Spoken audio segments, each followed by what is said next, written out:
Welcome back to MS Family. It is the morning show. It is the Motivational Monday, right on the morning show on ETV. And when you hear that sound, you already know, you already get that sense that it's about that time where we get into our African spirituality. Therefore, today's topic, it's more about cleansing, because cleansing isn't just a ritual, it's restoration. And sometimes the most sacred tools are the ones the world has taught us to use rather. And today we are joined by a traditional herbalist, Umcebo Mfana Gogo, who's here to unpack the power of cow dung in spiritual healing. It may sound unorthodox, but what if it's the most grounded form of spiritual realignment?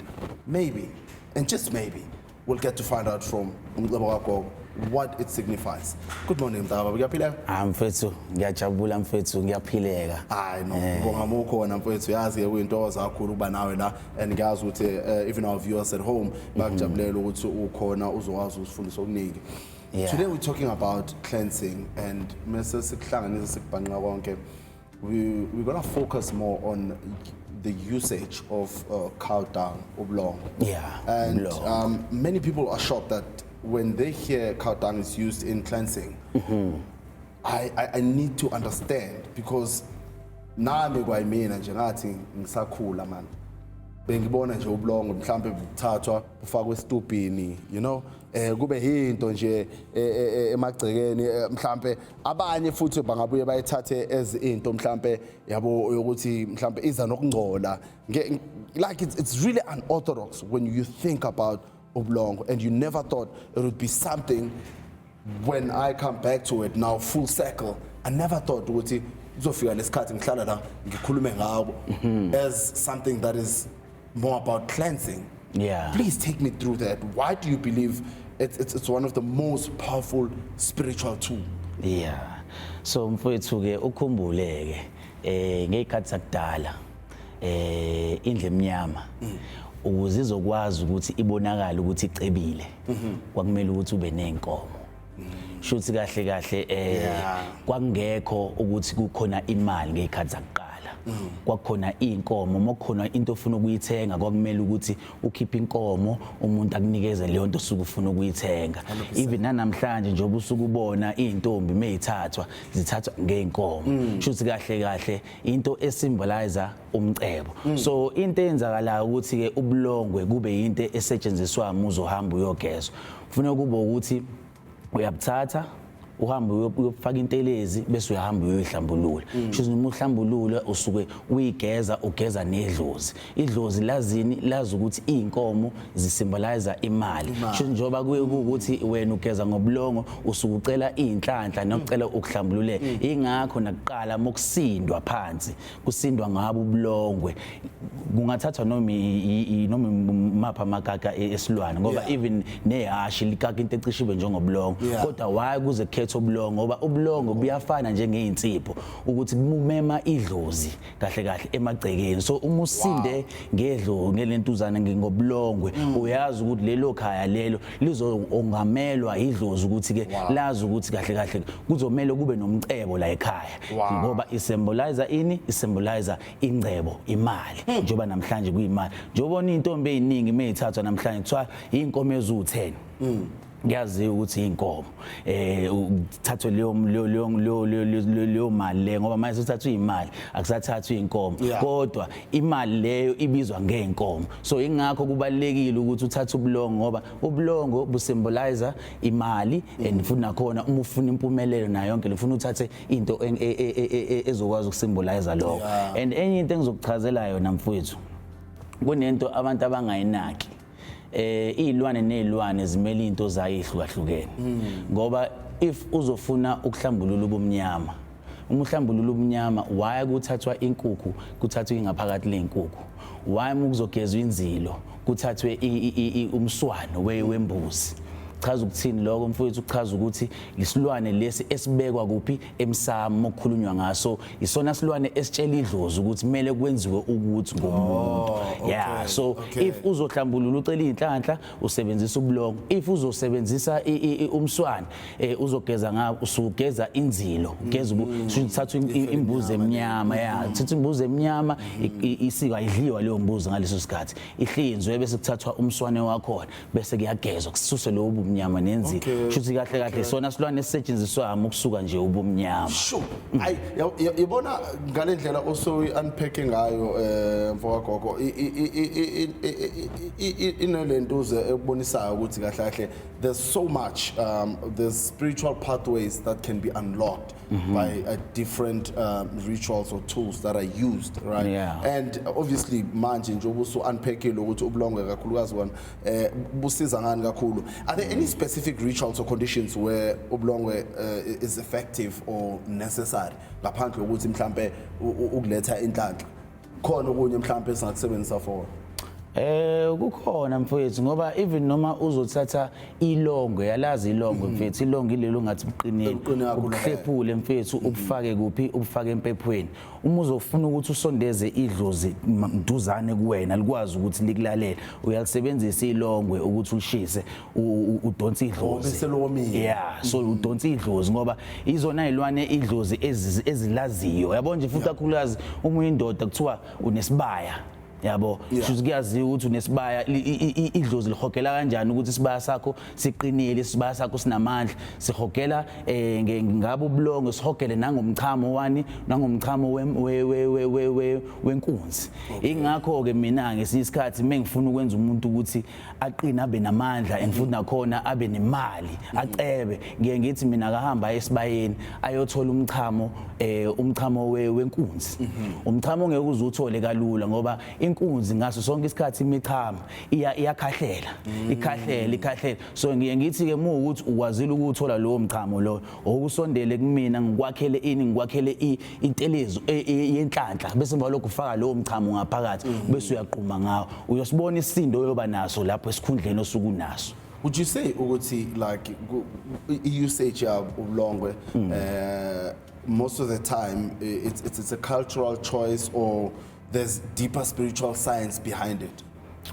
Mfuthu ngingasho ukuthi ngesinye isikhathi into esetshenziswa endlini emnyama yeah into engingasho ukuthi isetshenziswa endlini emnyama inencazelo ehlukahlukene and futhi njengoba ngisho ukuthi uyakwazi ukuyifaka empephweni uyakwazi ukuthi ugeze ngayo and uyakwazi ukuthi usinde nangayo and futhi nje kuningi okwenzayo yabo abanye abantu nabo khona bakwenza ngokuhlukahlukana ukuthi phela ke siyinyanga nakhona samagedla sisebenzisa izinto ngokuhlukahlukana yeah ngoba phela ama vision esiba nawo awafani yabo lonto le khona umuntu ongathaka ngenye indlela nakhona umuntu uyambuka uthi hayi kodwa iqondene kancane nakutheni nokuthi mhlambe naloko kusuke kujwayelekile kodwa mhlambe kunokuhluka ngendlela yakhe ngoba uwatshelwa abantu abadala ukuthi kumele enze kanje. Angeke ngibuze la so what are the implications because sometimes ziba khona izinto ezihamba nemigomo nemibandela yakhona ngendlela oyisebenzisa ngazo futhi asithi ke mhlambe are the instances where if ayisetshenziswa ngendlela efanele or elungile what are the implications spiritually? So uma ukuthi uwenze ngendlela engajwayelekile shuthi mhlawumbe ushaya eceleni yeah phela ngithi uyazi ukuthi ngesinye isikhathi uma uzowenza into engamele ngabe uyayenza kuba khona indlela idlozi elikushaya ngayo uthola ukuthi liyakuvezela ukuthi okay upedile la bese uyashayeka mhlawumbe ungene mhlawumbe engozini noma ungene ezintweni ezingacacile umuthi uyahamba uyohlola kuthiwa hayi wena wasebenzisa into ongamele ngabe uyayisebenzisa so ingakho ngaso sonke isikhathi uma uzowenza into kufanele wazi ukuthi isetshenziswa kanjani ihlanganiswa kanjani kwenziwa kanjani ngoba nakhona kunendlela zakhona yabo ingakho amagedla esikhathini esiningi uthola ukuthi kuba khona incwadi eziqhamuka mhlawumbe kwabanye ababenza izinto kuqala abazokutshela ukuthi okay kwenziwa kanje kwenziwe kanje ngoba indlela yokufunda iyona ndlela eyaphambili. So now how do you prepare spiritually right before usebenzisa ubulongwe for whatever reason you know because most of the time ngengizwe ukuthi mhlambe kuba khona yabo usikonyana olenza mhlambe before doing any rituals that prepares you for that ritual and what happens after that. So yabo nje mina njengoba nginokuthatha ubulongwe ngigeza abantu ngabo angithi akunaso isibaya so nginako ukuthi ngihambe ngiye esibayeni somuntu mengifika khona ngifike ngikhulume naleyo nsizwa leyo mhlawumbe nesibaya bese emva lokho ngiyamcela ngithi ngicela ukuthi ungiphe ubulongwe indlela yami yokubucela ngiyabuthola ke mfowethu kumele ngibukhunge ukuze kuzokwazi ukuthi bube namandla bungisebenzele bese ngibukhungile lobo bulongo lo bese ngihamba nabo ngiya nabo esigodlweni mengifika esigodlweni bese ngiyabucelela kwabantu abadala ukuthi sengenzeke manje into ekanje ngicela ukuthi nizohlala la ngifuna ukulapha abantu benu ukuze nizokwazi ukuthi ke ningilekelele ningineza amandla ukuthi ngibageze ngihlambulule idalwa zabo. Sure. So kufike nje ama moments whereby umuntu abe fussy in terms of mhlambe angiyibuza kanje lento le, it doesn't matter sometimes ukuthi ubulongo obucoshwa kwesiphi isibaya. Yeah. It doesn't matter. Angithi mfethu uma usubukhungile kusabona abakuleso sibaya. Angithi yonke into uma usuyithenga suku eyakho. Futhi ngokwedlozi asisho ukuthi ukuthenga ngoba even noma uze kumina uzolapha angisho ukuthi ngikudayisela umuthi. Yabo uyabukhunga lo muthi lo ukuthi kube okwakho. Ingakho ngaso sonke isikhathi uma usuyiphethe into ngakuwena uyayicelela edlozi ngifuna ukuphahlele lokho. So nami ubulongo ngiyaphahlela ngibucelele kwabantu abadala ukuthi abahlale kubona lobulongo bokwembathe ukuze kuzokwazi ukuthi kusize labantu engifuna ukuthi ngibasize. Yabona, so one of the things that we always talk about, especially when it comes to cleansing, right? Most healers, they use milk. Yeah. Right, as well. But when you have chosen African beer instead, Yeah. Is there a specific reason for that?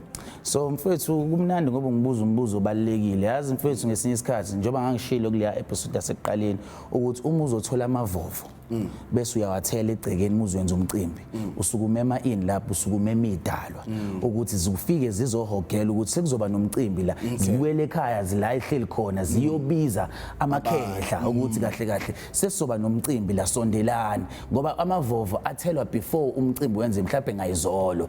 Yeah, so ubhiya ungena kanjani ke kuleyo umqombothi kahle utshwala bezulu bungena ekutheni bese ngibhlanganise nobulongo kanye nentelezi ngakugcoba usukutshela obaba mkhulu ukuthi kahle nakho ke njengamanje ngiyanimema ukuthi nizohlala emzimbeni wami ningihlambulule ninginikeza amandla ngoba uma ufake utshwala bezulu bese uyakhuluma ufake nobulongo ufake futhi nakhona nentelezi usuke manje usufake izinto ezintathu ezilwa izinto ngokuhlukahlukana kwazo bese ngoba lokho uyasho ukuthi okay manje ngicela ukuthi kwenzeke kanje ukhumbuleke mfowethu utshwala bezulu bubiza amakhehla esikhathini esiningi uyakwazi nakhona futhi nakhona ukuthi ubize izalukazi ezazithanda ukuphuza kodwa esikhathini esiningi izimpi zilo obani zilo amakhehla and then emva lapho sisebenzisani amanzi ongamele obani kakhulu izalukazi so kumele sikwazi ukuthi simeme bonke labo bantu ukuthi bazohlala kuwena kushayeke yonke indawo empilweni yakho bese kugudlwa lokho. So would you say ukuthi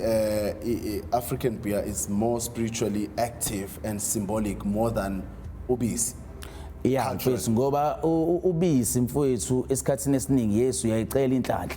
Yeah, but kodwa into ebekwa ngisho nasemsama alibeke ubisi emsama. So if uzoyenza into yedlozi uyifuna ukuyinikeza amandla sihlanganisa zonke izinto owazi kahle ukuthi mekwenziwa izinto ekhaya kusetshenziswa zona. So uyazi ukuthi if uzobeka utshwala bezulu buzokwazi ukuthi bubize idalo ingakho kuhlezi kunalelo khambo lincane. So uma uzokuthatha lokho ukugcoba umzimba wonke chaza ukuthi mfuthu uyayibiza idalo imisa ngeenyawo. Have you ever been in a situation where uthola some of your clients but responded negatively to the usage of African beer compared to ubisi noma cha umuntu mayefikile ezodinga usizo wena uthatha lokho nje omnika kona and that's it, there's no objection, there's no questioning ukuthi akungani sisebenzisa isizulu noma lento ehamba? Yeah mfethu angisho ukuthi ubisi angilisebenzisi. Angithi mina mengithi mengithi ngifaka utshwala bezulu ngikuthi ngibufaka kwintelezi but mase ngikuhlambululo sengifake neziwasho ngimixa nalo ubisi shuthi kahle ubisi into yokuthi ugele uvuthele ibhomu mfana wakho. Yeah, mele uhlanganise yonke into mfowethu, mele uhlanganise yonke into mfowethu, mele uhlanganise yonke into ngoba uma ukhumbulisa kahle nalo ubisi futhi nalo lisymbolize ingcebo ngoba uma unobisi kuyaziwa ukuthi cha uzokwazi ukwakha amasi uzokwazi ukwakha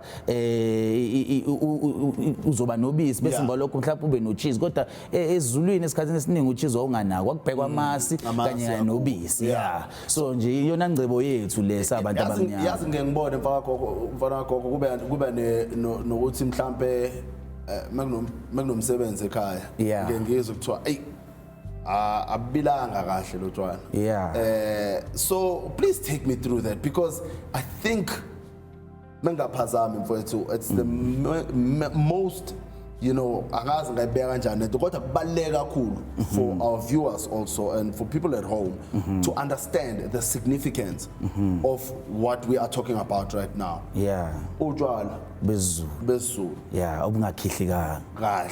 Yeah. What are the implications? What does it symbolize? And Yabo mfowethu, thina kumele senze njani? yeah, yabona mfethu utshwala ubungakhihlikanga mfethu, kukhona la khona okushode khona. Ngoba ngokwedlozi mfethu umwenza umcimbi ubona ngabe utshwala qala ukuthi kahle kahle amakhehla asefikile, shuthi aseyimisele ngokuthi aphuze. And into oyenzayo esikhathini esiningi uma ufuna ukuthi nawe lo mcimbi loyo, ngoba phela mase fikile amakhehla kumele kube ukuthi nawe uyabongela. Shuthi kahle kahle indlela yakho yokubongela mfethu uyashisa impepho, usho kwabantu abadala ukuthi cha ngiyanibona nifikile, usho bakuthakazelele wenze yonke into, bese emva lokho uthatha leli gwebu leli uligcobe ebusweni. Okay. Yeah, ngoba leli gwebu leli liyafana njengani, liyafana njengegobongo. Yeah, egobongo ngithi uyalibona nalomuntu phahlile ukuthi liyakhihliwe. Isikhathini esiningi uthatha igwebu lakhona bese uyakhuluma bese uyasigcoba ngalo. So manje obviously yonke lento le, while we still on this rituals cleansing, kuyenzeka futhi nesilwane. Indaba yesilwane singakhali. Isilwane kanjani? Menzobula sithi mhlawumbe sizohlinza inkomo. Inkomo. Vele ginqike nje lutho ukuthi ungakhali. Yeah, esikhathini esiningi mfowethu yazi inkomo asiyibuki ekutheni mhlawumbe kusuke kuyinto eyedlozi mubukisisa kahle. Isilwane esibalekile mfowethu mesingenzanga ngathini imbuzi yakhala. So mingakhalanga ngenzeka kuba khona inkinga, but inkomo esikhathini esiningi so ukuthi isilwane esiphiwa abantu ukuthi badle. Yabo akusona isilwane mhlawumbe ongazofocus ukuthi esedlozi, ngoba even namhlanje ngeke uzuzuze uthole umuntu elethe inkomo elethe emsamo ezoshisela impepho. So ufuna ukuthi noma uzohlaba inkomo ngaleso sikhathi leso, leyo nkomo lemeli iphelezelwe yini, iphelezelwe imbuzi ezokwazi ukubika lo msebenzi osuku wenza. Yeah, so inkomo nje esikhathini esiningi lo yazi umcebo wakho ingakho ngekuzwe unamandla kanje mfoka baba, ngoba most of the things that you talk about it's very enlightening, especially for our viewers at home, to understand ukuthi our African spirituality is very sacred, but at the same time the khona indlela zakhona where you need to approach certain things, and we need to pay attention to detail kwinto njengaleso. Mase ngiyibuyisa futhi kule ndaba yotshwala bezulu as well. There's different forms of alcohol, right? Or indlela yobulentuza. Yeah. But now, how does it affect ilentuza ngale ndlela mhlawumbe ngithi ngale ndlela oprepare ngayo utshwala bezulu? How does it affect the ritual or the potency, the strength of lobo tshwala bezulu obenzayo? So umuthi mhlawumbe lesitshise kukhona utshwala bezulu bese uletha obunye utshwala. Yeah mfowethu, lo obunye utshwala phela ngesinye isikhathi angithi uyazi ukuthi ke mesilike sikhula emhlabeni kuba nabanye abantu ugcina ngabona wonke umuntu ophuza utshwala bezulu, kodwa emsamo la izinto kumele uzibeke, kuyomela ukuthi ubeke utshwala bezulu bese emva lokho uyokubeka utshwala obumhlophe notshwala obubovu. Utshwala obumhlophe notshwala obubovu bumela amakhehla azofika ngaleso sikhathi la azophuza. Ingakho even noma muphahla uthola ukuthi kunotshwala obuncane obuthelwayo phansi. So what do you do then ngalobo obeke laphana? You put it there overnight, and then ubuye wenze njani usungaphisana ngapha? Bobu lobo buncane bezulu asithi lobo bovu obekile nabo lobo obezulu ozobubeka lapha emsamo, yonke into ozobuyibeka emsamo ubuyikhipha musuqedile mhlawumbe uphisane ngakho kuphuzwe noma kusetshenziswe noma kwenziwa kanjani? Lobo utshwala mfowethu ngokwazi kwami nami ngendlela engakhula ngibona abukhishelwa abantu bangaphandle, kuphuzwa amalungu omndeni. Okay. Yeah. Ingakho ngaso sonke isikhathi mase kusukuphela umcimbi or mhlawumbe umcimbi usuyele kuphetheleni kubizwe mhlawumbe ingane ezincane, kubizwe amalungu omndeni bese ke kuyaphuziswana nezingane kuthiwa ihabule, hayi mhlawumbe ziphuze zize indawo kuthiwa ihabule ukuze namakhehla azokwazi ukuthi ahlale ahlale kubona, yabo. Hayi, fana gogo. Yeah, Hayi la mfowethu. usha khona usha njalo. Yeah. It's always an absolute pleasure spending time with you. It's very enlightening. I love the fact that you open all the portals to make sure ukuthi siyafunda okuningi. Yeah. Especially when it comes to our rich culture and heritage of where we're coming from when it comes to spirituality. And thank you so much once again. I cannot thank you enough on behalf of our viewers as well. We really appreciate you here on The Morning Show and keep up the good work. Siyabonga kakhulu. Mfowethu kuthokoza mina mfowethu. Awesome stuff. Thokoza. Well, TMS family, from the sacred soil to the fermented spirit, Mcebo has reminded us that African spirituality is both complex and deeply intuitive as well. So rooted in tools, the earth itself that it provides for us to use. A heartfelt thank you to Umfana Gogo for unearthing forgotten truths and honoring the power of tradition. Now from rituals, obviously, we'll be shifting gears now to the sporting racetracks as we trade the altar for the asphalt, making sure Gutinje, Olufefe, and Hosiran Kumise, they're going to recap on the Canadian Grand Prix and preview of what's to come in Austria. Stay tuned, lots more to come after this.